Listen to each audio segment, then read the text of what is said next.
किसी भी देश को आगे ले जाने में भी बहुत सारे कारण होते हैं और किसी देश को पीछे ले जाने में भी बहुत सारे कारण होते हैं। ये मेरा भारत देश जो महान देश है, ऋषि मुनियों की, त्यागी तपस्वी संतों महात्माओं की भूमि, जिसको हम मां कहकर के संबोधित करते हैं, निश्चित इस देश को आगे ले जाने का भी संकल्प, इसका कर्तव्य हम सबका होना चाहिए। आप सबका कर्तव्य था और वर्तमान सरकार का संकल्प था, तो धारा 370 जैसे मुद्दे जो कलंक थे इस भारत के ऊपर, वो दूर हुए।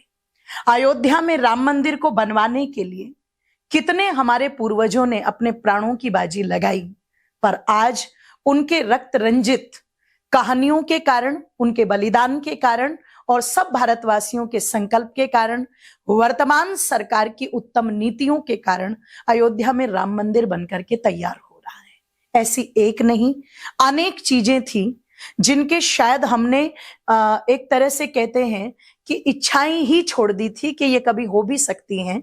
आज वर्तमान में वो चीजें हो रही हैं और जो इस भारतवर्ष की उन्नति का बहुत बड़ा कारण बन भी रही है और आगे और बनेगी, ये निश्चित हम आस लगा सकते हैं। इसी में एक मुद्दा है जो हमारे भारत देश को कहीं ना कहीं पीछे की ओर लेकर के जा सकता है और जिसका खामियाजा शायद आज हमें न पता चले, पर भविष्य में हमें जरूर पता लगेगा और उस मुद्दे पर हमें कार्य करने की, सोचने की, आगे बढ़ने की और सरकार को जागरूक करने की बहुत आवश्यकता है।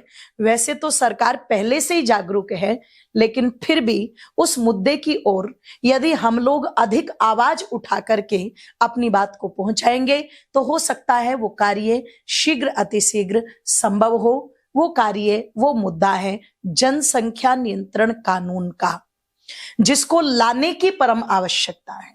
और मुझे लगता है कि इस कानून को बिना किसी सरकार के लागू किए, जो अपने आप को हिंदू कहते हैं, सनातनी कहते हैं, उन्होंने तो मान लिया है, लेकिन जो अपने परचम को पूरे विश्व पर लहराना चाहते हैं और जिनकी आंखों में एक स्वप्न शेखसिल्ली की भांति पल रहे हैं कि कभी हम इस भारत देश पर अपना झंडा लहराएंगे, उन लोगों को जवाब देने के लिए जनसंख्या नियंत्रण कानून की शीघ्र अतिशीघ्र लाने की आवश्यकता है।